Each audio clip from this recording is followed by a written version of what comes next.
Guys ये है class 12 का मेरा रियल मार्कशीट जिसमें कि तुमको दिख रहा होगा कि मुझे मैथ्स में 95 आए थे, फिजिक्स में 95 आए थे, केमिस्ट्री में 98 आए थे, इंग्लिश में 95 आए थे और कमर्शियल आर्ट्स में 97 आए थे। अगर मैं इन टॉप 5 सब्जेक्ट्स को कंसिडर करूँ तो मेरा परसेंटेज था 96। लेकिन ये 96% के पीछे का जो स्ट्रगल है, जो मेहनत है, जो सेक्रीफाइसेस है और जो फ़नी चीज़ें हुई थी इसके पीछे, उसके बारे में बहुत कम लोगों को पता है। तुम सबका भी बोर्ड आ रहा होगा, मैं सीबीएसई बोर्ड में था, तुम किसी भी बोर्ड से हो, यह वीडियो तुमको बहुत ज़्यादा इंस्पायर करने वाली है एंड कुछ ऐसी चीज़ें सिखाने वाली हैं, कुछ ऐसी गलतियों के बारे में मैं तुमको बताने वाला हूँ जो कि तुम्हारे प्रिपरेशन में तुम्हारा बहुत हेल्प करने वाला है। पूरे डिटेल में बताऊंगा। मैंने पहले भी इसके ऊपर एक वीडियो बनाई थी बट उसमें बहुत सारी चीज़ें मैंने नहीं बताई थी, बहुत पर्सनल चीज़ें जो कि यहाँ तुमको बताने वाला हूँ, जो कि तुमको हेल्प करने वाले हैं। तो make sure to watch this video till the end. बहुत लोगों ने रिक्वेस्ट करा है तो ज़रूर देखना। एंड इससे पहले कि तुम इस वीडियो को देखना शुरू करो, मैं एक चीज़ चाहता हूँ कि तुम नीचे कमेंट सेक्शन में जाओ एंड ये बताओ कि अभी तुम्हारा प्रिपरेशन लेवल जो भी है उसके हिसाब से तुमको क्या लगता है तुमको बोर्ड्स में कितना परसेंट आने वाला है एंड तुम्हारा ड्रीम परसेंटेज क्या है।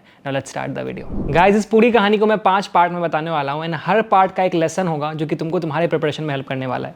Once again make sure to watch this video at 1.5x ताकि इस वीडियो को तुम जल्दी से खत्म करके पढ़ाई करने बैठ सको। तो मैं बिलोंग करता हूँ बिहार से एंड वहाँ पे क्लास 11th में सीन ये था कि बच्चे सीरियस ही नहीं थे पढ़ाई को लेके। एंड बहुत सारे ऐसे बच्चे होते हैं जो कि कोचिंग में बहुत ज़्यादा पैसा स्पेंड कर देते हैं एंड ना तो उनका आईटी क्लियर होता है ना तो बोर्ड्स क्लियर होता है।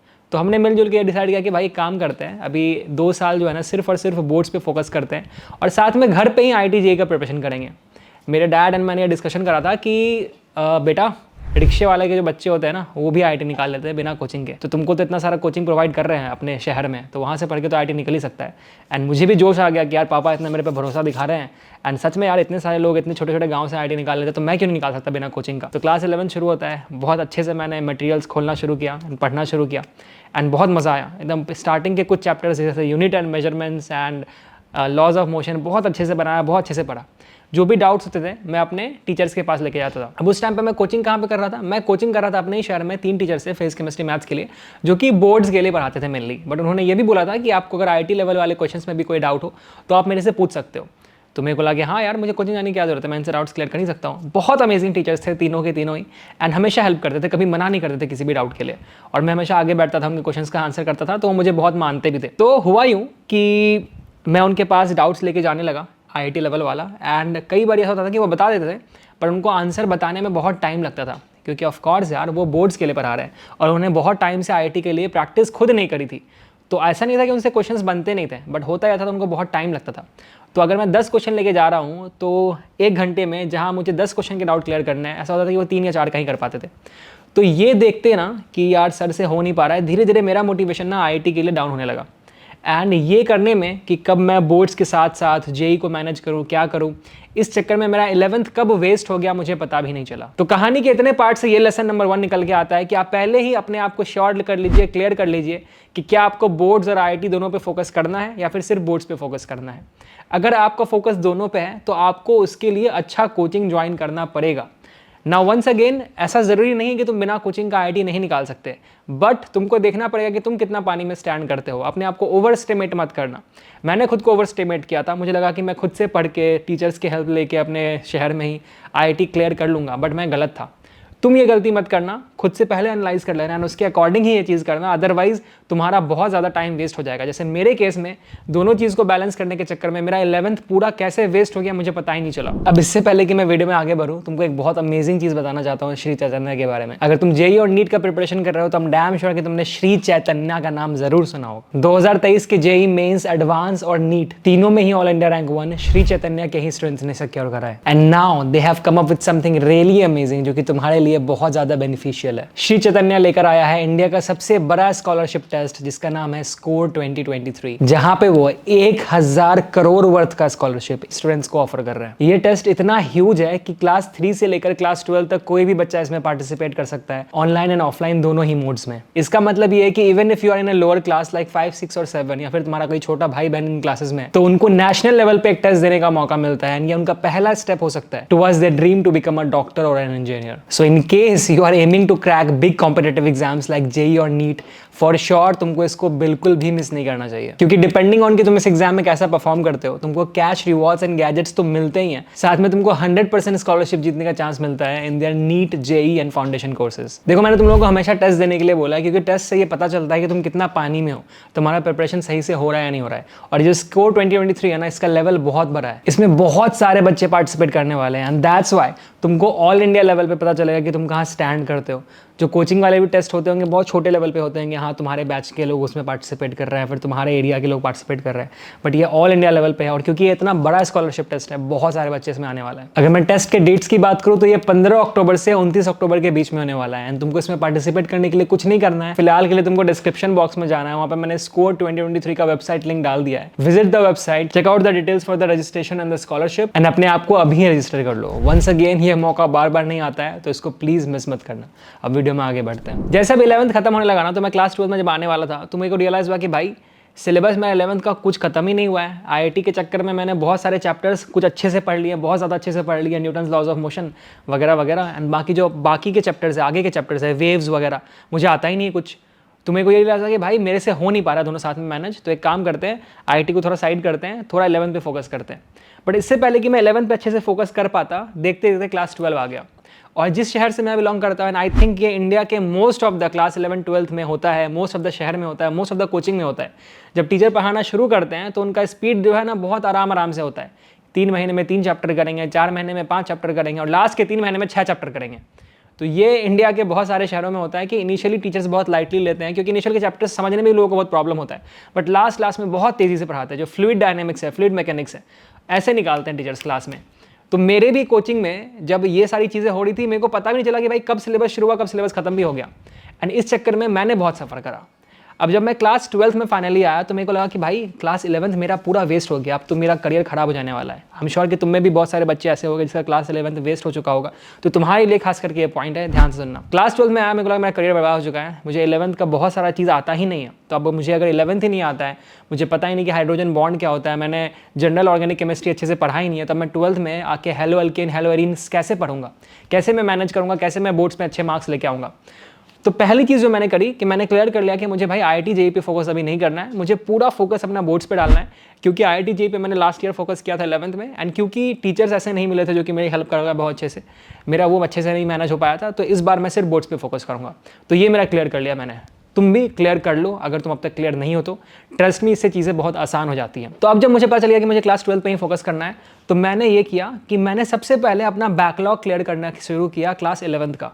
अब तुम बोलोगे यार भाई कैसे करूँगा मैं इतना बैकलॉग क्लियर, पूरा 11th का सिलेबस फिर से? नहीं, मैंने बिल्कुल ये गलती नहीं की कि मैं क्लास 11th का पूरा सिलेबस बैठ के ख़त्म करूँ अपने हेल्प से एंड जाके फिर 12th का सिलेबस शुरू करूँ। मैंने देखा कि वो कौन से चैप्टर्स हैं जिसका यूज़ मुझे क्लास 12th में आने वाला है। ये मैंने खुद से भी देखा, साथ में मैं टीचर के पास भी गया जहाँ पे भी मैं क्लास 12th का ट्यूशन पढ़ता था, फिजिक्स केमिस्ट्री मैथ्स के लिए। मैं उनके पास गया, मैंने उनको ऑनेस्टली बोल दिया कि सर मेरा क्लास 11th के कुछ चैप्टर्स का कॉन्सेप्ट हिला हुआ है, तो आप मुझे ये बता दो प्लीज़ कि क्लास 11th के ऐसे कौन से चैप्टर्स है जिसका यूज़ जो है क्लास 12th में होने वाला है, कौन से वो प्रीरिक्विजिट्स है जिसके बिना क्लास 12th मुझे समझ में नहीं आएगा या फिर अच्छे से समझ में नहीं आएगा। तो टीचर ने भी बहुत बिना किसी प्रॉब्लम के अच्छे से मुझे हेल्प किया, मुझे बता दिया कि ये कुछ चैप्टर्स हैं जो कि आपको पढ़ना चाहिए अभी, ताकि आप क्लास 12th में अच्छे से समझ पाओ चीज़ों को। तो मैंने सिर्फ उन चैप्टर्स का बैकलॉग क्लियर किया जिसका यूज़ क्लास 12th में आने वाला था। तो तुम भी अगर क्लास 12th में अभी हो जो कि 11th की चीज़ों को भूल चुके हो या फिर तुमने नहीं पढ़ा था, तो प्लीज़ पूरे चैप्टर को पढ़ने की जरूरत नहीं है, पहले वो पढ़ लो जिसकी जरूरत तुमको अभी पढ़ने वाली है। तो ये चीज़ मैंने दिमाग लाया एंड मैंने फिर उन चीज़ों को करना शुरू किया। ये था तुम्हारा लेसन नंबर 2। इसके बाद था समय 4 महीने बिफोर द एग्जाम, जो कि तुम्हारा अभी समय है, तुम्हारे बोर्ड से अभी 3-4 महीने ही बाकी रह गए। उस समय में एटलीस्ट मुझे इतना पता था, जैसे तुमको मैंने बताया कि मुझे बोर्ड्स पे फोकस करना है, मैं क्लियर था मुझे क्या पढ़ना है, टीचर अच्छे से पढ़ा रहे थे, कोई टेंशन नहीं था। अब वहाँ पे मैंने आई थिंक दुनिया का बेस्ट डिसीजन लिया था अपने प्रिपरेशन को लेके, एंड जो भी चीज़ें मैंने की थी उस टाइम पे तुमको शेयर कर रहा हूँ अभी। प्लीज़ तुम उस टाइम पे वही सारी चीज़ें करना। लास्ट 4 मंथ में मैंने एनसीईआरटी को पूरा का पूरा चार्ट लिया था। एक भी ऐसा चैप्टर नहीं था एनसीईआरटी में जो कि मुझे याद नहीं था। मतलब केमिस्ट्री का तो एक एक लाइन मुझे याद था, फिजिक्स का भी मोस्ट ऑफ द लाइंस मुझे याद था। फिजिक्स को याद करने की जरूरत नहीं है क्योंकि फिजिक्स मोस्टली प्रैक्टिकल आता है, मतलब क्वेश्चंस आते हैं उसमें, ऐसे थियोरेटिकल जैसी चीज़ें नहीं पूछते वो मेनली। केमिस्ट्री में तुमको लाइन बाय लाइन चीज़ें याद होनी चाहिए मुझे लगता है, क्योंकि वो किसी भी लाइन से उठा के क्वेश्चन देते हैं। और मैथ्स का एनसीईआरटी उतना स्ट्रॉन्ग है नहीं, तो एनसीईआरटी तो पढ़ा ही था, साथ में और भी एक extra book R D Sharma मैंने बोर्ड्स के लिए पढ़ा था। अब उसके साथ साथ इस 4 महीने में मैंने प्रीवियस ईयर पेपर को चार्ट लिया था, चाहे वो किसी भी सब्जेक्ट का हो, फिजिक्स केमिस्ट्री मैथ्स इंग्लिश कोई भी सब्जेक्ट हो उसका मैंने प्रीवियस ईयर पेपर एकदम अच्छे से चाट लिया था। जिस भी चैप्टर में मुझे थोड़ा डाउट था उसको मैंने 3 से 4 बार पढ़ा था। For example hello alkane, hello arene, पूरा ऑर्गेनिक केमिस्ट्री में बार बार भूलता था, तो ऑर्गेनिक केमिस्ट्री मैंने कम से कम 4 बार अच्छे से पढ़ा होगा, अच्छे से सेम क्वेश्चंस को कम से कम 8-10 बार लगाए होंगे उस बुक का। तो अगर तुम अभी क्लास 12th में हो, तुमको बोर्ड का बहुत डर लग रहा है, तो मैं तुमको ये रिकमेंड करूंगा कि instead of making like infinite number of questions, तुम एनसीईआरटी को बहुत ही अच्छे से कर लो, जो कि मैंने किया था। एंड ट्रस्ट मी, मुझे बहुत ज़्यादा हेल्प किया।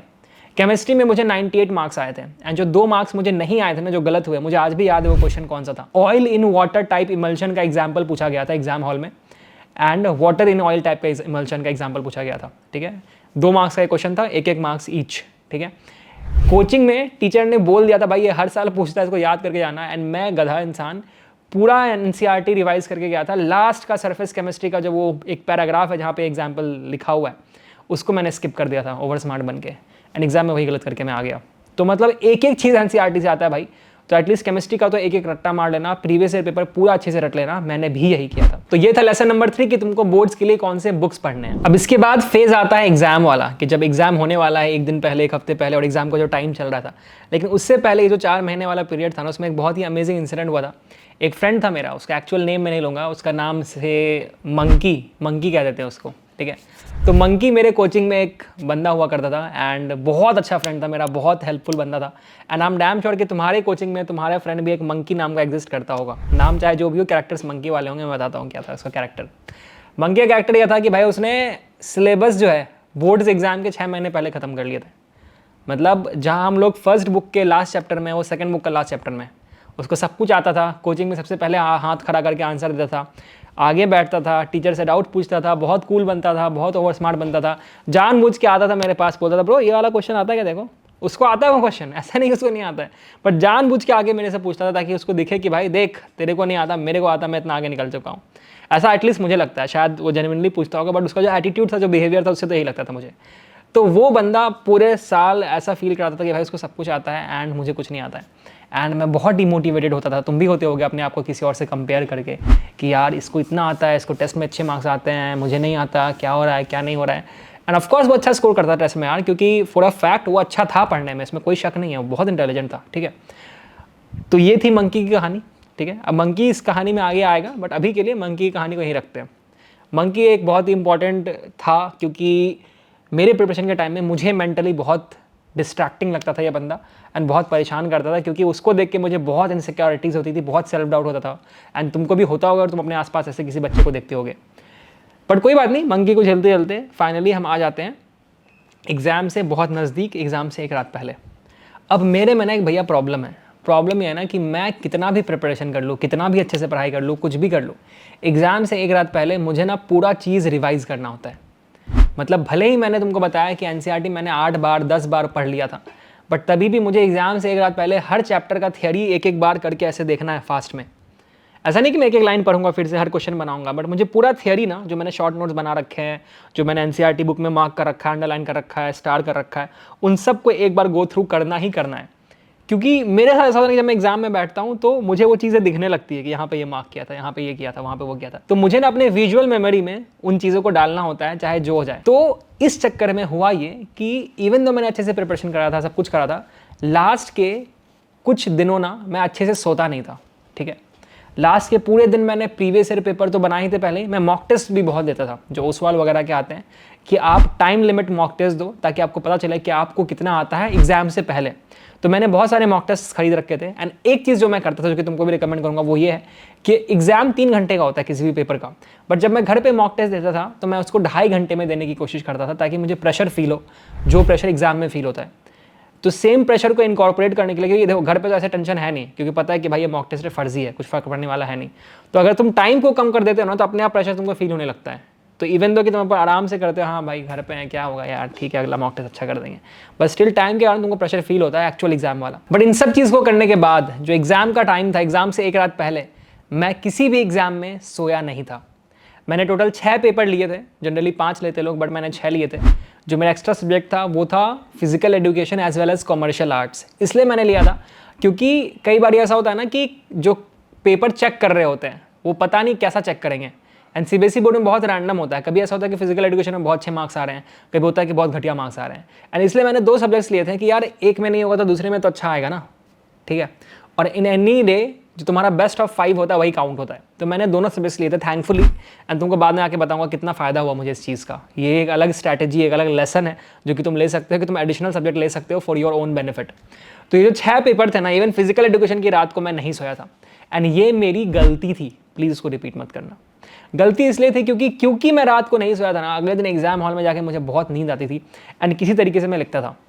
अब क्योंकि वो बोर्ड का एग्जाम था तो रट्टा मारने वाला चीज़ ज़्यादा होता है, तुमको मतलब ऐसे बहुत अमेजिंग कॉन्सेप्ट्स नहीं चाहिए होते हैं जैसा कि मेंस और एडवांस में होता है, तो काम चल गया।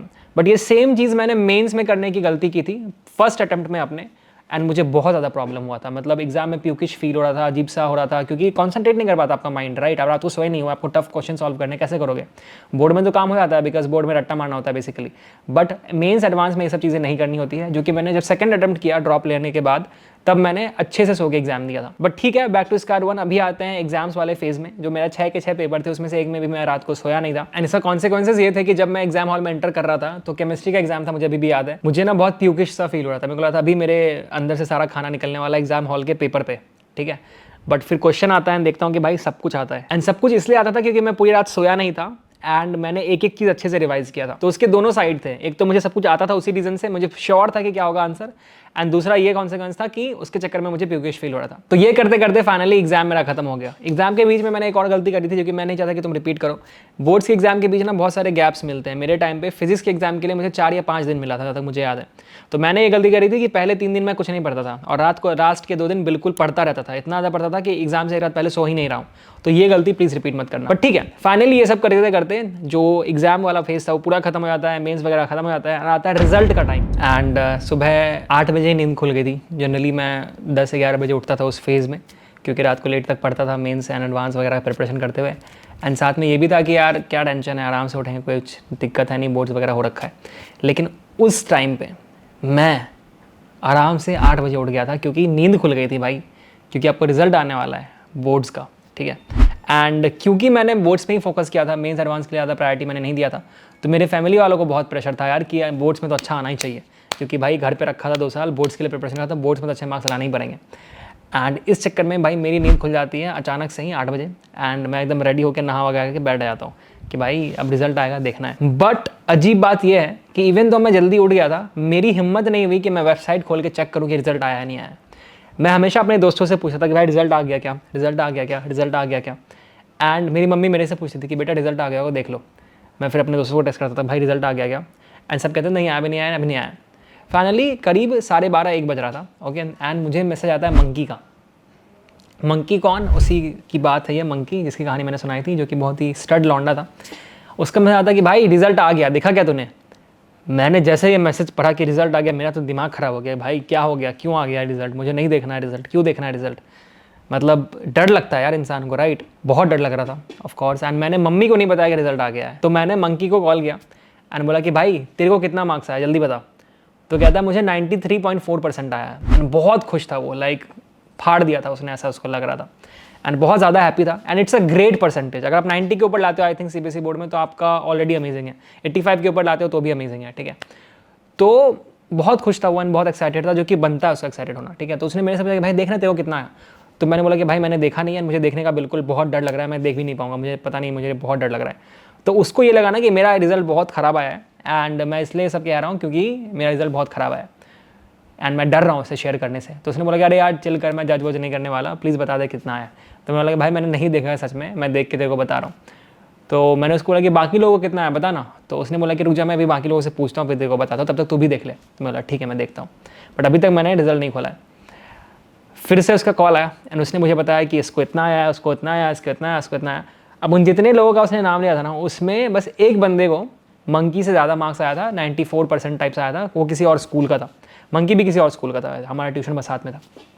तो किसी थर्ड स्कूल से था जिसको 94 समथिंग आया था एंड मंकी को 93.4 आया था। एंड मंकी वाज सैड कि यार इसको मेरे से ज़्यादा कैसे आ गया, 94 कैसे आ सकता है, मुझे 93.4 कैसे आया। एंड मंकी मेरे को फिर से फोर्स कर रहा है कि भाई तू अपना रिजल्ट देख, क्यों इतना शर्मा रहा है, कोई बात नहीं यार, क्या होगा ज़्यादा 70-80 आया होगा, इससे ज़्यादा थोड़ी आया होगा। ये वो कह नहीं रहा था डायरेक्टली, बट ये उसके टोन में झलक रहा था। अब इसके बाद क्या होता है कि मैं मम्मी को बताया था कि मम्मी रिजल्ट आ गया है। तो मम्मी पूछती कितना है देखो, तो मैं बोला कि मम्मी मैंने देखा नहीं है। तो मम्मी मुझे डांटे रहे, क्या बेवकूफ़ बच्चा यार, ठीक है यार कोई बात नहीं, कम आया होगा, इट्स ओके, क्या होगा, कितना ही कम आया होगा, डिसेंट गया था ना एग्जाम, तो ठीक है यार। मंगी को कितना है, तो मैंने बताया कि मंगी को 93.4 आया। तो मम्मी कहती है कि हाँ तो तुमको भी इसी के आसपास आया होगा, कितना ही डिफरेंस होगा, टेंशन मत लो, आराम से रिजल्ट खोलो एंड जो होगा देख लेंगे, चिल करो। तो मैंने बोला कि ठीक है यार, अब सबने रिजल्ट देख लिया, मेरे सारे फ्रेंड्स ने, मैं ही बचा हूँ तो देखना तो पड़ेगा ही ना, ऐसा तो नहीं कर सकते कि रिजल्ट देखना ही नहीं। मैं लैपटॉप खोलता हूँ, वेबसाइट लॉगिन करता हूँ एंड मम्मी को कहता हूँ कि मम्मी आप मेरा इनरोलमेंट नंबर डालो, मैं नहीं डाल सकता, मेरे में हिम्मत नहीं है। फिर एडमिट कार्ड देता मम्मी को, मम्मी अपना नंबर डालती है एंड मैं ऐसे साइड में ऐसे आइज़ क्लोज करके ऐसे बैठा हुआ हूँ, ठीक है। लॉगिन होता है एंड मैं देखना शुरू करता हूँ एक एक करके, ठीक है, आइज़ को ऐसे कवर करके देखता हूँ कि मार्क्स क्या है। मुझे ऑर्डर याद नहीं क्या थे, तो बट जब मैं मार्क्स देख रहा था, इट वाज मैथ्स में 95, फिजिक्स में 95, इंग्लिश में 95, केमिस्ट्री में 98, फिजिकल एजुकेशन में कम था, जिसको देख के मैं अचानक से साइड हो गया, मैं डर गया। एंड फिर देखते कमर्शियल आर्ट्स में 97 था। अब इतने सारे अच्छे मार्क्स देख के मेरी नज़र उधर नहीं गई, मेरी नज़र सबसे पहले गई फिजिकल एजुकेशन पे। मैंने कॉल किया अपने फ्रेंड को कि भाई फिजिकल एजुकेशन में इतने कम मार्क्स क्यों आए लोगों को, मुझे बहुत कम आए, तेरे को कितना है? तो वो कहता मुझे भी कम आया। बट उसने मेरे को बोला कि बट तू क्यों टेंशन ले रहा है, तेरा तो कमर्शियल आर्ट्स भी था ना, उसमें भी तेरे को कम आया क्या? मैंने बोला नहीं कमर्शियल आर्ट्स में तो मेरा 97 आया। तो कहता कि भाई तू क्यों रो रहा है, रोना तो मुझे चाहिए क्योंकि एक्स्ट्रा में मैंने सिर्फ फिजिकल एजुकेशन ही लिया था, बट तेरा तो बेस्ट ऑफ 5 काउंट होने वाला है, तो तेरा तो फिजिकल एजुकेशन काउंट ही नहीं होगा, उसके अलावा जोड़ के देख परसेंटेज कितना बन रहा है। तो मैं तो खुश हो गया कि भाई वो जो मैंने डिसीजन लिया था कि मैं एक्स्ट्रा में 2 सब्जेक्ट लूंगा और मुझे इतना फायदा करेगा मुझे पता ही नहीं था। तो मैंने क्या किया, अपना कैलकुलेटर निकाला एंड परसेंटेज कैलकुलेट करना शुरू किया, फिजिकल एजुकेशन को साइड करके, क्योंकि बेस्ट ऑफ 5 काउंट होता है। मैं परसेंटेज कैलकुलेट कर रहा हूँ, सबको जोड़ के डिवाइड कर रहा हूँ एंड देखता हूँ परसेंटेज आ रहा है 96.0। पहली चीज़ तो मेरे को लगी 96.0 क्यों है, मतलब 96.1, 2, 3 ऐसा हो सकता था ना, 96.000 ये क्या? मेरे को लगा कैलकुलेशन मिस्टेक है। फिर से किया, फिर सेम, फिर से किया, फिर सेम। मैंने मम्मी को बोला मम्मी देखो यार आप ही करो, मेरे को लग रहा है कुछ गलत मैं कर रहा हूँ, प्लीज़ आप देखो कितना आ रहा है। मम्मी ने कैलकुलेट किया, वो देखती है उनका भी उतना आ रहा है। अब जैसे ये चीज़ हुई मेरा दिमाग ख़राब हो गया, मुझे बिलीव ही नहीं हुआ कि ये मतलब ये तो मैंने कभी एक्सपेक्ट ही नहीं किया था भाई कि 96% आ जाएगा। मुझे पता था कि मेरा प्रिपरेशन अच्छा है, मुझे पता था कि मैंने बहुत मेहनत करी है, बट मुझे ये नहीं पता था कि मैं 96 ला पाऊंगा, 95 के ऊपर ला पाऊंगा। 91 से 95 के बीच में एक्सपेक्ट कर रहा था क्योंकि इतना तो मैंने पढ़ा ही था, बट 95 के ऊपर that was not something that I expected. And उस पॉइंट ऑफ टाइम पे इतना कॉमन नहीं था, अब तो बहुत ज़्यादा कॉमन हो गया है, बट उस पॉइंट ऑफ टाइम पे कॉमन नहीं था। अब मेरा जो अगला हंट था वो ये था कि यार बाकी लोगों को कितना आया, क्या इज देयर एनीवन जिसको 96 से ज़्यादा आया होगा। मैंने तुरंत मंकी को कॉल किया, मंकी पूछता भाई कितना आया देखा तूने? मैंने बोला कि हाँ भाई देख लिया। कितना आया? यार 96 आया। कहता क्या कितना है? मैंने भाई 96 आया है। तो कहता भाई बकवास मत कर, सच बता कितना है। मैंने रुक जा, मैं देखो ना अभी पिक्चर सेंड करता हूँ मार्कशीट का। मैंने उसको पिक्चर सेंड किया, तब जाके उसको ये एक्सेप्ट किया उसने कि मुझे 96 आया। अब ये सुन के पता नहीं, मुझे लगा था कि वो बहुत नेगेटिवली रिएक्ट करेगा, बट पहले कुछ सेकंड उसको बहुत अजीब सा फील हुआ, वो थोड़ा शांत हो गया। बट उसके बाद कहता है कि रुजा पता करते हैं कि किसको तेरे से ज़्यादा है। मैंने बोला भाई मतलब ये चाह रहा है कि मुझे प्रूव करे कि भाई तेरे से ज़्यादा भी लोगों को आया है। फिर उसने और कॉल्स लगाए, 2-3 स्कूल्स में और पूछा कि किसको कितना परसेंटेज आया है। एंड फाइनली ये पता चलता है कि देयर वाज नो वन जिसको कि 96 से ज़्यादा आया था। इनफैक्ट 96 भी किसी को नहीं आया था, I was the only person जिसको 96 आया था। एंड जैसे ये कंक्लूड होता है, I was the happiest person on this planet. मेरी मम्मी इतनी खुश थी, मैं इतना खुश था कि मैं तुमको बता नहीं सकता। यहाँ से लेसन ये निकल के आता है कि नो मैटर तुम्हारे आसपास में कोई भी ऐसा बच्चा हो जो कि तुमको अभी लगता है कि तुमसे बहुत ज़्यादा जानता है, जिसको टेस्ट में तुमसे बहुत ज़्यादा मार्क्स आते हैं, मैटर नहीं करता। क्योंकि मैटर ये करता है कि फाइनल एग्जाम से एक रात पहले किसको ज़्यादा आता है और फाइनल एग्जाम में कौन अच्छा परफॉर्म करता है। बट ठीक है, कहानी आगे बढ़ाते हैं। उस दिन शाम की जो फीलिंग थी वो बहुत ही अलग थी। शाम की फीलिंग ये थी कि पापा को किसी न्यूज़ रिपोर्टर का कॉल आता है एंड वो कहते हैं कि हम इस वाले न्यूज़पेपर से हैं एंड हम चाहते हैं कि आपके बेटे का हम इंटरव्यू करें एंड उसका आर्टिकल छापें न्यूज़ में, क्योंकि वो टॉप कर गया, वो डिस्ट्रिक्ट टॉपर है। मुझे भी पता नहीं था भाई अब तक कि मैं डिस्ट्रिक्ट टॉपर हूँ, उन्होंने बताया कि वो डिस्ट्रिक्ट टॉपर है, तो हम चाहते हैं कि उसका हम इंटरव्यू छापें एंड उसका पिक्चर वगैरह क्लिक करें। तो हम घर पर आ सकते हैं क्या? तो पापा ने बोला ऑफकोर्स आ सकते हो आप। तो घर पे आते हैं। अब मैंने बचपन से एक चीज़ देखा था ना कि जब भी किसी टॉपर का फोटो छपता था ना मार्केट में, तो हमेशा वो चंपू टाइप रहता था। जैसे अभी मेरा हेयर स्टाइल है, थोड़ा मैंने चंपू टाइप का रखा है, बट मेरे को था कि भाई मैं थोड़ा कूल बन के बैठूंगा, मतलब मुझे हीरो दिखना था अपने पिक्चर में। तो मैंने जैसे देखा कि वो न्यूज़पेपर वाले भैया आ गए, सबसे पहले मैं अंदर गया, बाल में तेल प्लस पानी मिक्स करके खड़ा कर लिया। पहली चीज़ ये, चश्मा पहनता मैं, चश्मा निकाल लिया। टी शर्ट पहना था, टी शर्ट का कॉलर खड़ा कर लिया। ये बस मेरे अंदर का ये था ओवर स्मार्टनेस, मुझे बस कूल बनना था। मैं ये बिल्कुल इसको प्रमोट नहीं करता कि तुम भी ये करना, but this was something that was in my mind कि मुझे तो ओवर स्मार्ट बन के हीरो टाइप दिखना है। एंड ये जो पिक्चर तुम देख रहे हो, तुमको उसमें देख रहा होगा कैसे मेरे बाल है, कैसा मेरा कॉलर है एंड क्या मैंने पहन रखा है। बट ठीक है, ये हो जाता है, पिक्चर क्लिक करते हैं, बहुत मज़ा आता है, लड्डू वड्डू खा रहे हैं, पार्टियाँ चल रही हैं, इतने विशेष इतने कॉल्स आ रहे हैं कि भाई उस दिन तो मैं हीरो ही बन गया। शाम को मैं निकला था मिठाई लाने के लिए, मम्मी ने भेजा था, टॉप भी मैं कराऊँ, मिठाई लाने भी मैं ही गया था बाय द वे। एंड उस वहाँ पे 2 लड़कियाँ खड़ी थी एंड वो कहती अरे यही है ना वो, जैसे मैंने ये सुना ना ये वही है ना, मैंने उनके साथ देखा भी नहीं भाई, like literally I didn't look at them. मैंने अपना काम किया, मस्त उतरा, चश्मा पहना, बाइक से चला गया, क्योंकि वो फीलिंग अब see now people know me because of मेरा सफर and so many other stuff, but वो पहली बार हुआ था जब मुझे किसी ने रिकॉग्नाइज कर लिया था because I had scored a certain marks in the exam. And अजीब बात यह है कि वो किसी गाने के लिए, किसी वीडियो के लिए नहीं हुआ था, वो हुआ था मेरे मार्क्स के लिए। तो बहुत ही अमेजिंग फीलिंग थी उस दिन, तो लगा सब कुछ वर्थ इट था दुनिया में। जितना लेट नाइट में सोया था, जितना लेट नाइट में इतना फाइट कर रहा था, टॉर्च जला के पढ़ता था, उस दिन सब कुछ वर्थ इट लगा था। तो मेरे घर पे जो न्यूज़ रिपोर्टर भैया आए थे वो मेरे से पूछते हैं कि भाई तुमने अभी बोर्ड्स में तो अच्छा कर लिया है, अच्छा परसेंटेज आ गया, टॉप कर गए हो, आगे क्या करना है? तो मैंने उनको बोला कि बोर्ड्स के बाद मुझे अब जेई क्लियर करना है, मुझे IIT में जाना है, क्योंकि ऑफकोर्स ये तो था ही सपना क्लास 11 से ही, बीच में रुक गया था, बट मैंने उनको ये बताया कि मुझे ये करना है और साथ में मुझे इंटरनेशनल पॉप सिंगर बनना है। कहते हैं क्या? भाई मैंने बोला हाँ इंटरनेशनल पॉप सिंगर बनना है। तो वो कहते पक्का ये छाप दूँ मैं पेपर में, पापा से पूछना है? मैंने कहा नहीं आप छापो ना, क्या दिक्कत क्या है इसमें?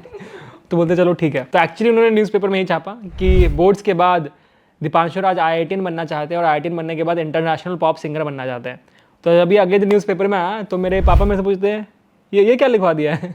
ठीक है, मतलब उनके लिए था कि IITian वाला पॉइंट ठीक है, बट उसके बाद और इंटरनेशनल पॉप सिंगर बनना चाहते हैं, ये क्या है? मतलब तुम जस्ट इमेजिन करो कि कोई भी बच्चा जो कि बोर्ड में टॉप करा है, उसका अगर न्यूज़ आर्टिकल आया वो क्या लिखेगा कि मैं साइंटिस्ट बनूंगा, मैं ये करूंगा, मैं वो बनाऊंगा, मैं वो करूंगा।